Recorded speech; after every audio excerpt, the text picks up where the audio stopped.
Today, we begin looking at Islam, its history, and development. And to do so, we need to first discuss the Prophet. To understand the Prophet, we first need to put him in his historical and geographical context. Now, last week, you'll remember, we discussed the conflict between the Persians and the Byzantines that ended up with the two empires basically destroying each other and ending with the Byzantines marginally better off. That conflict had, of course, brought some effects on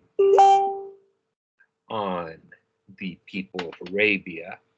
And there, as we approach the beginning of the 7th century, there were tribes and various confederations, few kingdoms, but all of them in conflict with each other. Some of them aligned with the Persians, some aligned with the Byzantines, some of the tribes Jewish, some of them Christian, some neither Christian nor Jewish, but worshiping the old gods of Arabia. And in fact, it's all a very messy situation. It's just a look at this map can show with the locations of various tribal groups. Now, all of the Arabs of the peninsula and the lands just beyond were organized at this point into tribal confederations based on male descent, or at least theoretical male descent. And they were all basically at war constantly with everyone else. In the Arabian Peninsula, most people were involved in either herding animals, whether camels, sheep, goats, or farming in the various oases or the larger cultivated areas in the south, in what's now Yemen and Oman. Besides that, they all found profit and a way of releasing energy through raiding one another. Overland trade is also a significant source of income. This involved carrying spices, incense, and other products across the deserts, generally moving them into either the Persian or Byzantine Empire or moving products out. Now, among the communities in the peninsula was the town of Mecca. And Mecca, in the later 6th century, was a pretty small place, just a few hundred people. Most of the people who lived there were members of one tribe, Quraysh. And the only really special thing about this community was that it possessed in its center a shrine, the Kaaba, where there was a black stone inside a building that was called the Beit Allah. In the 6th century, the Kaaba was covered with statues and images of all the various gods worshipped throughout Western Arabia, including Christian saints and images that were associated with Judaism. Now, once a year, members of various tribal groups living in Western Arabia would come to Mecca to do a sort of pilgrimage and religious festival around the Kaaba.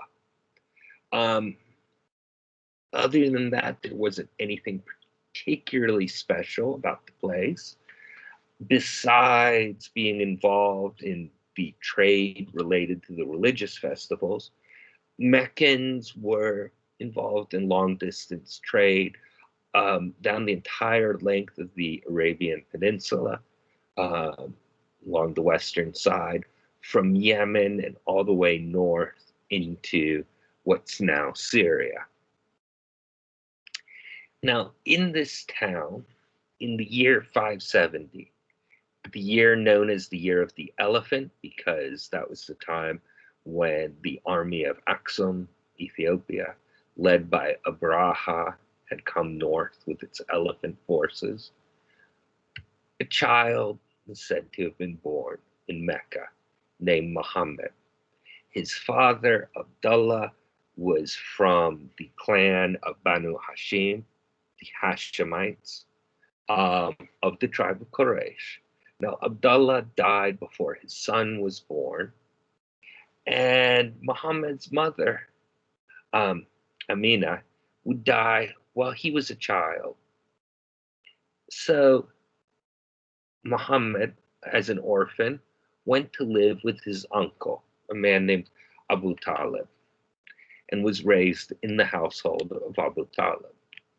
As he grew older, he began to be involved in the sort of caravan trade along with his uncle.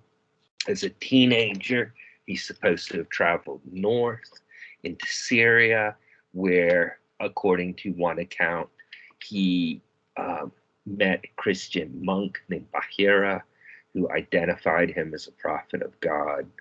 A few years later, he was about 25, he got married. And the one thing at this point in his life that would have been quite remarkable was that Muhammad's wife, Khadija, who was a widow, proposed to him, and she sought him out and asked him to marry her. Of course, that would be unusual in our society. It was much more unusual in Arabia in the 6th century. Now, though happily married, he remains involved in long distance trade, moderately successful as a merchant.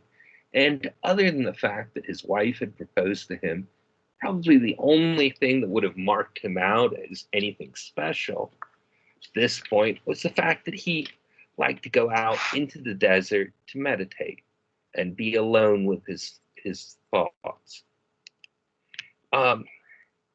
One of the places he would go was a hill, a cave nearby, just outside of Mecca.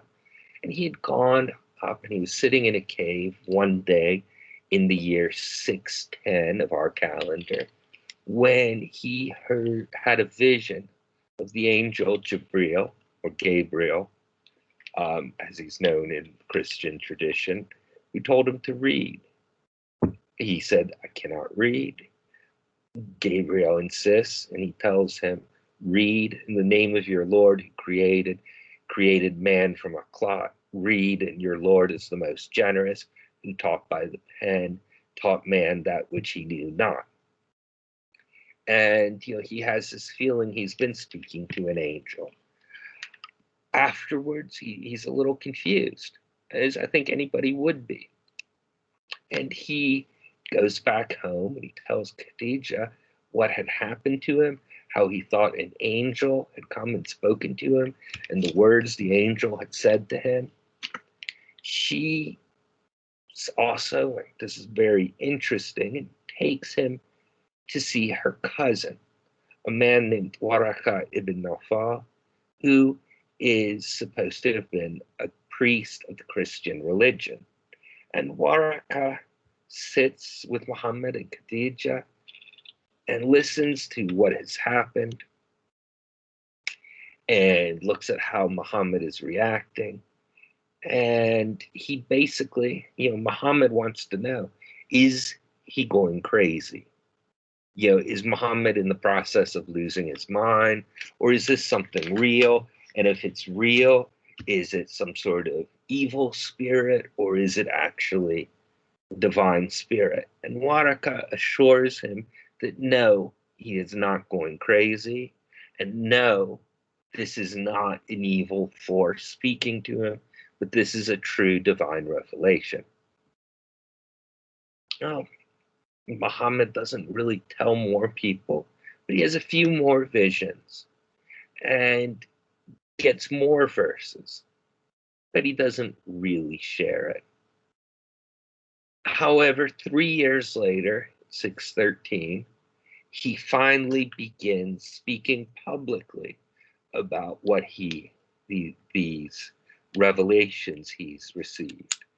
And he begins preaching, telling people that they need to, come to have faith in the God of the universe, and that they need to repent of their sins and get right with God because the end of the world is coming.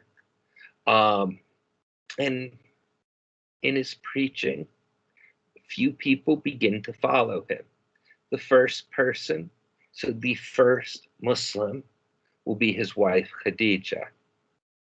The second Muslim will be Muhammad's cousin Ali ibn Abu Talib, that is Ali, the son of Muhammad's uncle Abu Talib, who had raised him. Abu Talib has died by this point, and Ali has come to live with Muhammad. And Muhammad's best friend, Abu Bakr, which again, these all make sense. If you are, preaching a new teaching, one would expect the people closest to you would be the first to hear the message. Next is Zayd, Muhammad's adopted son, and a few other converts will follow. But it's a small movement within a small town. For the first 2 years of Muhammad's preaching, the other people in Mecca who do not accept his teaching generally leave him alone and just see, nothing wrong with what he's doing. However, when Muhammad begins to denounce the worship of idols and images, the leaders of Mecca begin to get upset, and because they see him as potentially threatening the lucrative pilgrimage trade that brings people to their town, and they begin to persecute his followers. Now, because Muhammad himself is from the clan of Banu Hashim, of the tribe of Quraysh, he cannot be attacked without real legal cause. Many of his followers are also from tribal networks within the community.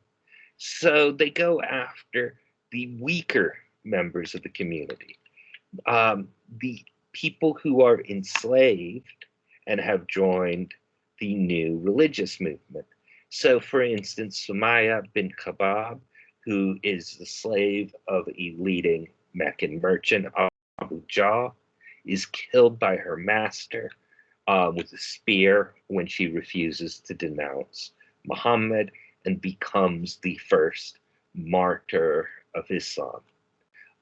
Another prominent early Muslim convert, Bilal, an Ethiopian slave, will be tortured by his owner, Umayyah ibn Khalaf, who places a heavy rock on his chest. Bilal refuses to denounce Muhammad and will, in fact, become the first person to do the call of prayer for the new growing community. Persecution, though, continues, and Muhammad realizes that many of his followers are facing real danger in their lives. So he suggests that some of them should leave Mecca and go somewhere where they would be safe. And where they go is to Aksum, that is Ethiopia, where they are taken in by the Nagush of Aksum, who's a Christian ruler, as fellow believers being persecuted by unbelievers, which raises a really interesting question that in 615, when this happens, did the Muslims think they were Christians, did Christians think the Muslims were Christians? And that is a very interesting question. However, back in Mecca, the community continues to grow and persecution continues to go worse. Eventually, Muhammad himself will leave with the majority of his followers. And where they go is very interesting. They go to the city or the community of Yathrib, a large oasis about 200 miles north from Mecca. There are many different tribes and clans, some Christian, some Jewish, some from the worship of the old gods of Arabia, and they're all feuding. And they've all agreed they need someone to come from outside who is respected as fair and just by everyone to arbitrate the disputes. And they have invited Muhammad to take that role. So Muhammad leaves Mecca at night, makes his way to Yathrib, and this event is known as the Hijra.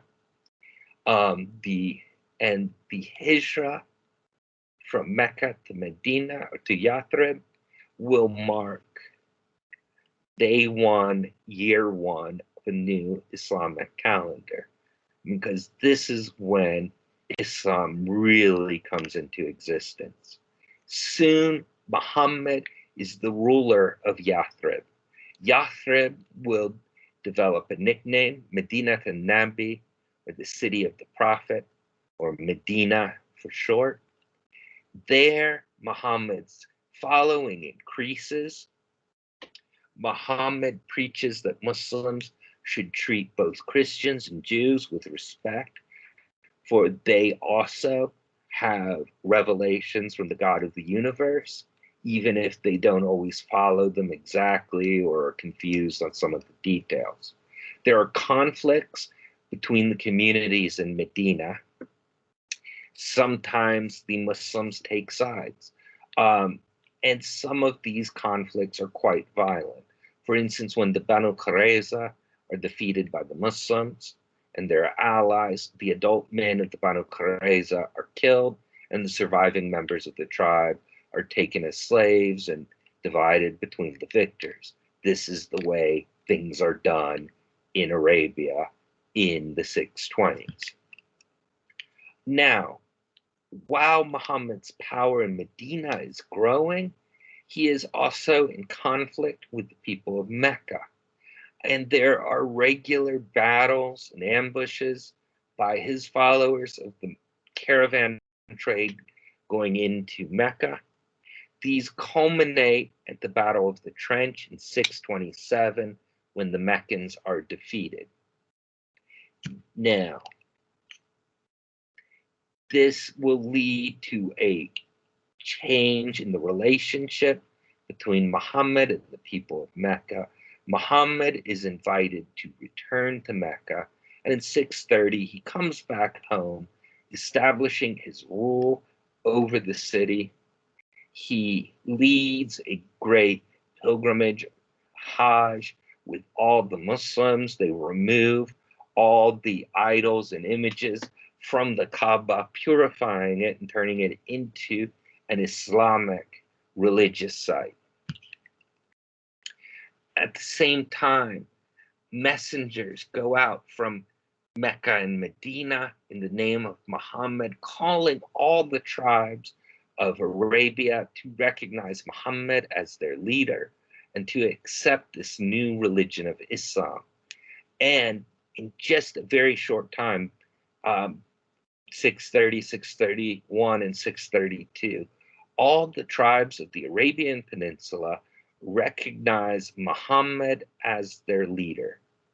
It will be the first time in history that all the Arabs are united under a single ruler, that they form a single nation.